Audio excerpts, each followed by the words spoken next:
시스템 보증의 박종현 연구원님께서 발표해 주셨습니다. 네, 박수 한번 부탁드립니다.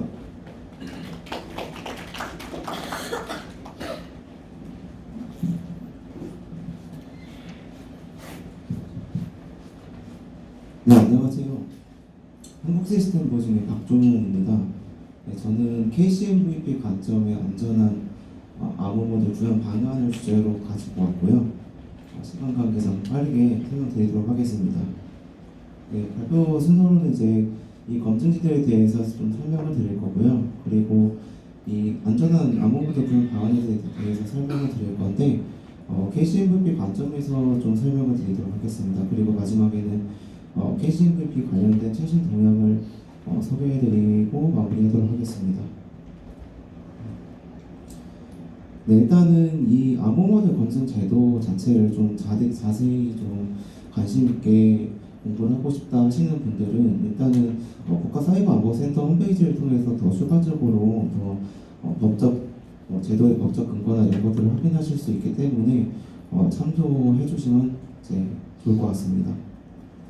네, 그래서 이 암호 모델 검증 제도에서 이 암호 모델이 뭔지 좀 간단하게 설명을 드리면요. 일단 암호 모델이기 때문에 당연히 암호 알고리즘이 구현이 되어 있을 거고 그 안에서 키를 생성한다거나 그리고 이 암호 모델 자체를 관리하는 그런 보안 기능들이 구현된 어떠한 소프트웨어나 펌웨어, 하드웨어 그리고 하이브리드 소프트웨어, 하이브리드 펌웨어의 집합체라고 보시면 되겠습니다. 네. 정말 간단히 설명드렸는데 이거 이외에 보안 기능이 아닌 비보안 기능들이 구현이 되어 있을 수 있습니다. 예를 들면 제품 형태의 암호 모델을 시험을 받으실 수는 있지만 이런 비보안 기능이 아니더라도 이 암호 모델 시험을 할 때는 그런 비보안 기능들도 시험을 할 수밖에 없기 때문에 자연스럽게 그런 시험 일수가 증가하게 되고 그만큼 비용도 증가하게 되는 문제점이 있어서 보통은 암호 모델에 탑재할 최소한의 스펙을 가지고 시험을 받고 계십니다. 네, 여기서 이제 검증 대상 암호 알고리즘이라는 조금 처음 보시는 분들도 계실 것 같은데요. 이전에 암호 알고리즘이 탑재가 된다고 말씀을 드렸는데 실제 이 암호 모델 검증 제도에서 정말 자유롭게 어떤 암호 알고리즘들을 선택해서 할 수 있지는 않습니다. 많이들 알고 계시는 AES나 그거 외에도 지금 연구가 많이 되고 있는 PQC나 이런 알고리즘들이 자유롭게 탑재가 될 수는 없고요. 여기 보이시는 검증 대상 암호 알고리즘들 중에서 적어도 하나의 알고리즘이 탑재가 되어야만 암호 모델 시험을 받으실 수가 있습니다. 제가 구체적으로 내용 예시를 좀 작성을 해봤는데 다 설명드리기가 좀 쉽지 않을 것 같아서 발표 자료 보시고 혹시 궁금한 점이 있으면 나중에 질문 주시면 좋을 것 같습니다. 네, 그래서 이 암호 모델 검증 제도라는 것은 이 암호 모델이 안전하게 구현이 됐고 이 암호 모델에 구현된 암호 알고리즘이 정확하게 구현이 됐는지를 판단하는 그런 제도입니다. 이 안전성 같은 경우는 이제 KS 표준 이제 1970과 IS 표준 24759 이 표준들을 근거로 해서 안전성을 어느 정도 확인을 하고 있고요. 그리고 암호 알고리즘이 정확하게 구현되어 있는지에 대해서는 암호 알고리즘 검증 기준 버전 3.0 이 검증 시스템 문서가 있습니다. 이 문서들을 근거로 해서 어떠한 알고리즘이 잘 구현되어 있는지를 좀 판단을 하고 있습니다. 네, 그래서 이 암호 모델 검증 절차를 정말 간단하게만 가져와 봤는데요. 일단은 신청기관으로는 암호 모델을 개발한 암호 개발 업체분들이 계실 거고 이제 시험 기관으로는 현재 국가보안기술연구소랑 한국인터넷진흥원, 한국시스템보증 총 3개의 시험기관이 있고요. 검증기관으로는 국가정보원이 있습니다. 그래서 전체 프로세스를 정말 간단하게 설명드리면은 신청기관에서 암호 모델을 개발을 할 것이고 그 암호 모델을 가지고 이제 시험기관에 시험을 신청을 하시게 되고 시험기관에서는 그 암호 모델을 가지고 시험한 결과를 검증기관에 보고를 드립니다. 그리고 검증기관에서는 그 결과를 이제 판단하기 위해서 암호 모델 검증위원회를 개최를 하게 됩니다.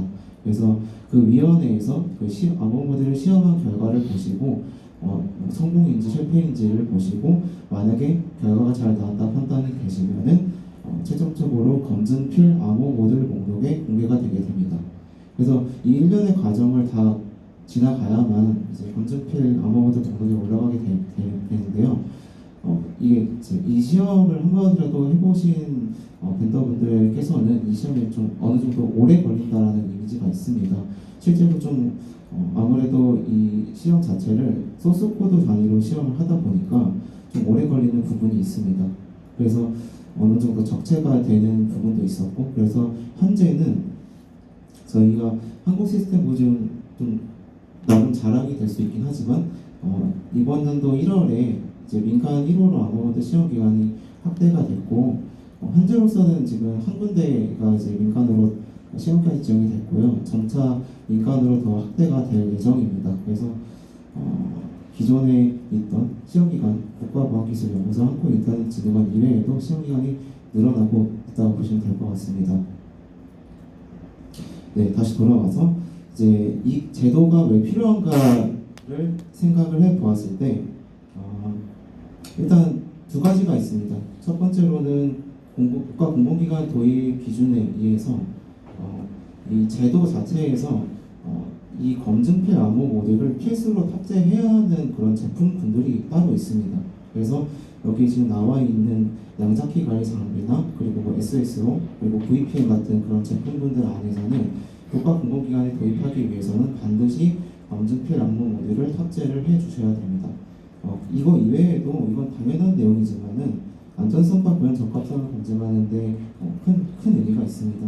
아무래도 자체적으로 암호 모델을 구현을 하고 그 구현된 암호 모델 안에 알고리즘이 잘 구현이 되어 있는지 확인하는 부분도 굉장히 중요한 부분이 될 것 같고요. 그리고 이제 구현한 업체분들마다 구현한 암호 모델의 그 API의 파라미터 형태가 다 다르고 그 API 사용하는 방법도 다 다르기 때문에 이게 정상적으로 동작하는지를 다 하나하나 확인을 해봐야 합니다. 그래서 이러한 시험을 진행을 하고 있고 또 암호 모델에서 어떻게 보면 가장 중요한 부분이 되는 난수 발생기 관련해서도 이 난수 발생기가 안전하게 구현이 되었는가를 확인하는 부분이 있습니다. 뭐 예시로 난수 발생기를 구현했는데 난수 발생기로부터 생성된 난수가 고정된 난수가 생성이 된다거나 어떠한 특정 패턴을 가진 난수가 생성이 될 수 있기 때문에 이런 부분들이 잘 구현적으로 막혀 있는지를 좀 판단을 하고 있습니다. 그리고 암호 모듈 안에서 암호 알고리즘만 잘 구현되면 되는 것이 아니고요. 그 암호 모듈 자체 큰 틀을 봤을 때 이게 관리가 잘 되고 있는지도 확인할 수 있어야 됩니다. 네, 그래서 아까 조금 전에 설명드렸던 국가공공기관 도입 기준에서 필수로 검증필 암호 모듈을 탑재해야 되는 제품군들을 설명을 드렸는데요. 조금 더 디테일하게 내용을 가져와 본 내용이 IP 카메라 보안 요구사항 이제 버전 3.0에 있는 내용을 좀 발췌해온 내용인데요. 이제 IP 카메라다 보니까 영상 같은 거를 이제 내부 저장소에 저장할 수 있는 기능이 있을 수 있습니다. 그래서 그러한 기능들이 있을 때에는 반드시 암호화를 해서 저장을 해야 한다는 내용이 들어가 있고요. 밑에 내용을 좀 더 보시면은 이때 암호화 시킬 때 검증필 암호 모듈로 암호화를 하여 저장해야 한다라는 이런 내용들이 좀 들어가 있습니다. 이러한 이유들로 인해서 제도적으로 이 KCMVB 제도가 필요한 내용을 좀 가져와봤고요. 그래서 이제 주제인 이 KCMVB 관점의 안전한 암호모델 구현 이거를 어떻게 설명을 드릴까 좀 고민을 해봤는데 좀 두 가지로 분리를 시켜보았습니다. 일단은 이 암호 알고리즘을 구현하는 관점에서 안전한 구현이 무엇이 있는가와 그리고 이 전체 암호 모델 전체를 놓고 어떤 것이 안전한 구현인지를 좀 두 가지로 분리를 시켜서 설명을 드리도록 하겠습니다. 네, 이제 암호 알고리즘을 구현한다고 했을 때 사실 블록암호라고 하면 블록암호 아리아에 대한 핵심 코어만 구현이 되면 되는 것이 아닙니다. 지금 잘 보이시는지 잘 모르겠는데 소스 코드를 보시면은 이 검정색 네모칸에 보이시는 부분이 실질적으로 블록 사이퍼가 코어적 핵심 연산이 수행이 되는 부분입니다.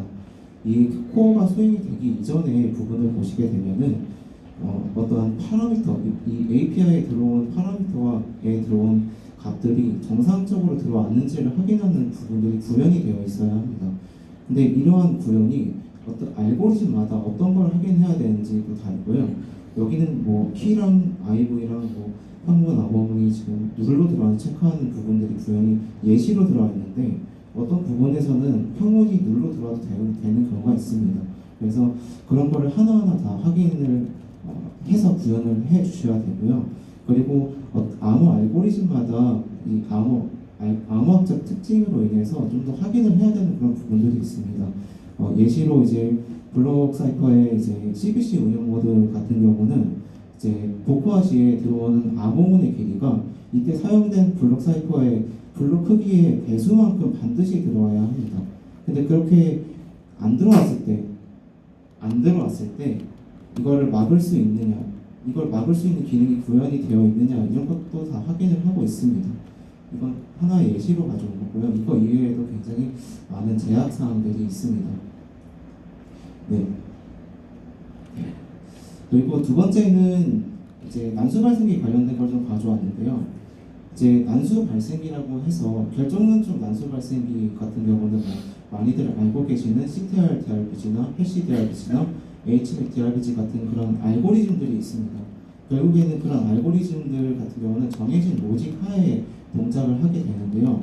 이게 이제 이 난수 발생기에서 생성된 난수가 정말 안전한지를 보장하기 위해서는 이 그림을 보시면은 가장 코어 안쪽에 잡음원이라고 지금 표시를 해놨는데 이 잡음원이 안전하게 구현이 되어 있어야지 실질적으로 이 난수 발생기가 생성한 난수는 안전하다 그리고 어느 정도의 보안 강도를 제공할 수 있다라는 걸 측정을 할 수가 있습니다.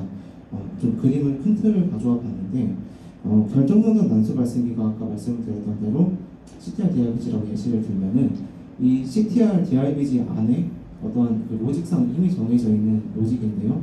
인스턴스 생성 함수랑 리시드 함수랑 난수를 생성한 함수 총 크게 세 가지로 나눠지게 됩니다. 근데 이 코어 안에 엔트로피 입력이라는 어떤 변수가 필요하게 되는데 이 변수를 생성하기 위해서는 엔트로피 소스라는 그런 개념이 나오게 됩니다. 근데 이 엔트로피 소스를 구현하는 방식은 벤더분들마다 다 다릅니다. 정해져 있지가 않기도 하고 벤더분들께서 나름의 논리를 가지고 잡음원을 선별을 하고 그 잡음원을 가지고 어떤 엔트로피 소스를 구현을 해서 오셨게 되는데요. 사실 이 부분이 이 암호모델 시험을 하실 때 가장 어려워하시는 부분이 되는데요. 이 잡음원 제가 예시로 ABC라고 해놨는데 아무런 잡음원을 사용해도 되는 것이 아닙니다. 잡음원을 사용하기 위해서는 이 잡음원을 사용해도 되는지를 시험하는 잡음원 엔트로피 시험이라는 시험을 거치고 거기서 통과가 된 잡음원을 사용을 해주셔야 되는 거고요. 그리고 이 중간 상단 부분에 있는 잡음원 건전성 시험이라는 것도 있는데요.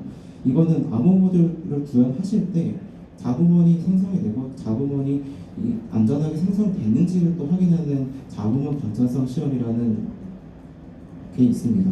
조금 예시를 가져와 봤는데요.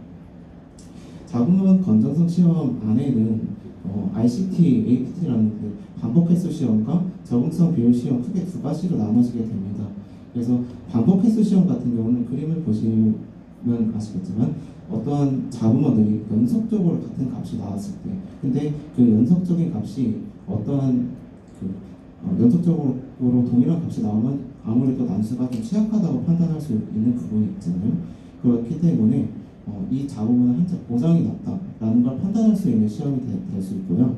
그리고 적응성 비율 시험 같은 경우는 어떤 특정 범위 안에서 같은 잡음원이 몇 개가 있는지 판단하는 그 비율을 판단하는 시험이라고 보시면 될 것 같습니다. 제가 정말 둥그스름하게 좀 설명을 드렸지만은 이런 시험들이 통과가 돼야지만 이제 잡음원을 사용할 수가 있고요. 아무래도 이런 것들이 더 추가적으로 구현이 되어야 하다 보니까 난수 발생기 구현하시는 쪽에서 좀 난이도가 많이 올라가게 됩니다. 그래서 자세한 사항은 여기 위에 나와 있는 TTA 표준 문서를 보시면 더 참고하실 수 있을 것 같습니다. 네, 그리고 다음으로 가져온 내용은 이제 공개키상 검사에 대한 시점 내용인데요. 이제 공개키 기반 암호 알고리즘들은 무조건 이제 개인키랑 공개키상을 생성해야만 하는데 이때 생성된 공개키랑 개인키상이 정말 정말 정상적으로 형성이 됐는지를 판단하기 위해서는 암호기상 일치 시험을 구현해 주셔야 됩니다. 암호모델 상에. 그래서 이제 뭐 RSA PSS나 RSA ES 같은 고객 기반 알고리즘들을 사용하기 위해서 키상을 생성했다면 키상을 생성한 즉시 바로 암호키상 일치 시험이 동작하게끔 구현을 해주셔야 됩니다. 이 디테일한 부분은 시간상 넘어가도록 하겠습니다. 네, 그래서 이제 전체적인 암호모델 크게 바라봤을 때 좀 주의해야 될 내용들인데요. 네, 좀 간단한 예시로 가져와 봤는데 어떠한 암호모델이 있고 그 암호모델이 제공하는 아리아 암호화 API가 있다고 가정을 했을 때 이 API를 사용자가 호출을 하고 바로 이 API가 사용이 가능하다고 볼 수가 없습니다. 왜냐하면은 이 API 로직 그 내부 로직상 지금 이 API를 사용할 수 있는 상태인지를 확인을 해야만 합니다. 그래서 이러한 상태라는 개념이 존재하는데요. 그래서 이러한 예시를 좀 소스코드 형태로 좀 쉽게 가져와 봤는데요. 오른쪽에 보이시는 코드는 어떤 암호화 API 소스코드입니다. 근데 지금 밑단에 이제 코어 연산되는 부분이 있고 아까 설명드렸던 입력값에 대한 형식 검증을 하는 부분이 있고 그 이전에 가장 처음 먼저 확인하는 부분이 현재 이 암호 모델이 이 API를 사용할 수 있는 상태인지를 확인을 해 주셔야 합니다. 일반적으로 가장 먼저 확인하는 부분이 상태 확인 메커니즘이다 보니까 이 부분을 구현을 잘 해주셔야 되고요. 이런 부분이 왜 필요한가라고 생각을 해봤을 때 좀 예시로 가져온 부분이 암호 모델의 어떤 악의적인 조작이나 훼손이 발생했다고 가정을 했을 때 그러한 상태에서 어떤 중요한 정보를 암호화시키는 그러한 기능을 사용하는 것이 안전한가라고 생각을 했을 때 그렇지 않다라는 고 말씀드릴 수 있을 것 같고요. 그렇다면 이 암호 모델의 이제 자체적으로 조작 및 훼손이 발생했는지를 어떻게 판단을 할 수 있냐면요. 암호 모델 기능상으로 소프트웨어 무결성 검증 메커니즘이 구현이 되어 있어야 합니다. 그래서 암호 모델의 어떠한 값이 바이너리 데이터로 봤을 때 값이 삭제가 되거나 일부 값이 추가가 되거나 이런 악의적인 뭔가 행동이 있을 때 그거를 탐지할 수 있는 무결성 검증 메커니즘이 기능적으로 구현이 되어 있어야 합니다. 네. 그리고 이거는 이제 무결성 검증을 하기 위해서는 무결성 검증 키가 필요하게 되는데요. 보통 HMAC을 이용한 무결성 검증을 수행하시게 되면은 내부 암호 모델 내부에 무결성 검증 키를 하드 코딩 형식으로 구현을 하실 수밖에 없습니다. 다만 그렇게 단순히 하드 코딩으로만 구현을 할 경우에는 바로 이제 도구를 사용하면 바로 보일 수가 있잖아요. 그렇기 때문에 여기 나와 있는 것처럼 데이터 영역이나 스택 영역이나 힙 영역 보통 이 세 가지 영역으로 나눠서 분산 저장시키도록 권고를 드리고 있습니다. 네, 제가 더 많은 내용을 설명드리고 싶었는데 일단은 여기 나와 있는 가이드 문서나 온라인 문서 이걸 설명드리고자 하는 이유는 보통 이 암호 모델 개발을 처음 하시는 vendor분들이 진입 장벽이 어느 정도는 있을 거라고 판단이 듭니다. 다만 그런 것들을 어느 정도 해소하고자 제공되는 문서들이 많이 있습니다. 그래서 가이드 문서로는 제출물을 작성하는 데 도움이 되는 암호 모델 제출물 작성하는 문서가 있고요. 그리고 암호 모델 구현 안내서라고 해서 지금까지 많은 이제 벤더분들께서 고민이 많으셨고 질문을 하셨던 것들에 대한 답변을 정리한 그런 문서가 구현 안내서로 나와 있고요. 그리고 암호 알고리즘 구현 안내서는 말 그대로 암호 알고리즘을 구현하는데 참고하시면 되는 안내서입니다. 네, 그리고 온라인 서비스 같은 경우는 제가 아까 설명드렸던 것 내용 중에 자보번에 대한 엔트로피 시험을 해야 한다고 말씀드렸는데 그 자보번에 대한 엔트로피 시험을 온라인 상에서 수행하실 수 있게끔 제공을 하고 있습니다. 이 사이트에서.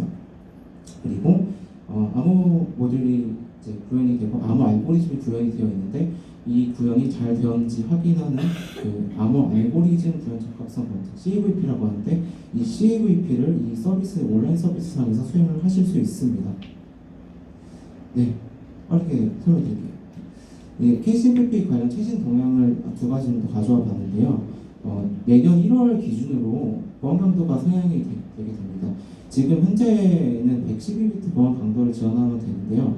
내년 1월부터는 128비트 보안 강도를 지원을 해야지만 이제 암호 모델 시험을 받으실 수 있습니다. 그래서 만약에 내년 1월 기준으로 암호 모델 시험을 신청하실 계획이 있다고 하시면은 꼭 이 128비트 보안 강도를 지원하는 알고리즘이 구현됐는지를 체크를 해 주셔야 되겠습니다.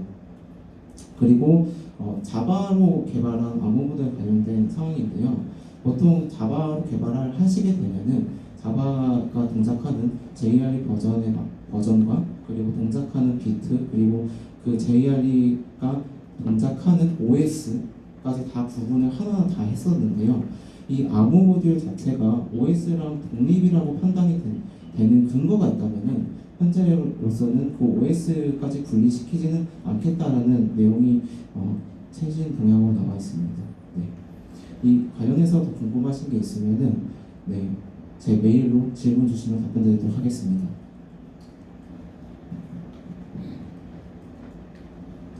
네, 좋은 발표 감사합니다. 혹시 질문 있으실까요? 간단히 하나 정도만 물어보겠습니다.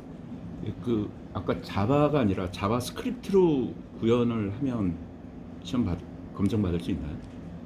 언어에 대한 제약은 나와 있지는 않습니다. 다만 자바스크립트로 시험 받은 모듈이 제가 알기로는 없는 걸로 알고 있어서 뭐 새로운 언어가 나올 수도 있고 그 언어로 개발한 암호 모듈을 시험을 신청은 하실 수 있을 거긴 합니다. 다만 조금 이제 낯선 언어이기도 하고 이 언어로 개발한 암호 모델을 시험한 이력이 없으면 그만큼 시험이 길어질 수밖에 없는 단점이 좀 있을 것 같습니다. 네, 그러면 좋은 발표 해주신 유명한 분께 다음으로 넘어가겠습니다. 다음